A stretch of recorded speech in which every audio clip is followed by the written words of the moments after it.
Moni saattaa tosi paljon kamppailla oman sisäisen puheensa kanssa. Se puhe saattaa olla tosi negatiivista. Me nähdään tässä maailmassa enemmän niitä uhkia ja niitä asioita, jotka on huonosti. Tai sitten me puhutaan itsellemme tosi negatiivisesti tai sätitään itseämme.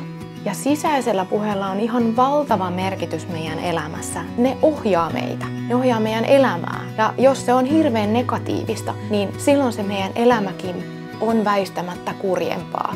Tai sitten me ei lähetäkään ehkä toteuttaa itseämme sellainen, miten me voitaisiin toteuttaa. Ja lähetä katsoa niitä meidän mahdollisuuksia. Mutta ennen kaikkea se on tosi kurjaa, jos me vaan nähdään pelkkiä ikäviä asioita. Ja varsinkin, jos me ajatellaan, että meissä itsessä on jotain vikaa ja me sätitään itseämme. Se on aivan käsittämättömän rankkaa elämää. Ja meillähän on aika paljon maailmassa erilaisia opuksia ja kirjoja, joissa kerrotaan, että miten sä voit muuttaa sen sun sisäisen puheen. Ja se voi olla aika raskasta. Se voi olla tosi vaikeaa ja pitkä tie, kun me lähdetään kognitiivisesti, älyllisesti yrittää joka päivä jollain tavalla muuttamaan sitä sisäistä puhetta. Mutta mitä jos me voitaisiin muuttaa sitä meidän sisäistä puhetta ihan vaan kehotyöskentelyllä? Sillä, että me lähdetään tasapainottaa sitä hermostoa ja me lähdetään aktivoimaan näitä meidän korkeampia aivoosia, jotka sitten säätelee niitä tunneaivoja ja alempia aivoosia, jotka enemmän tuottaa sitä negatiivista ja pelkopuhetta sinne meidän elämään. Kun me lähdetään tekemään sensomotorista valmennusta, niin se aina lähtee tasapainottaa sitä hermostoa. Se vie meidän hermoston enemmän sinne turvan ja luottamuksen tilaan.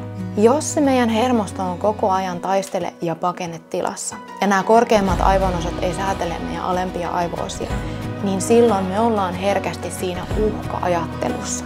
Ja me nähdään niitä negatiivisia asioita ja me sätitään itseämme. Meillä on hankala nähdä sitä hyvää, mitä tässä maailmassa on, tai sitä hyvää, mikä meissä on.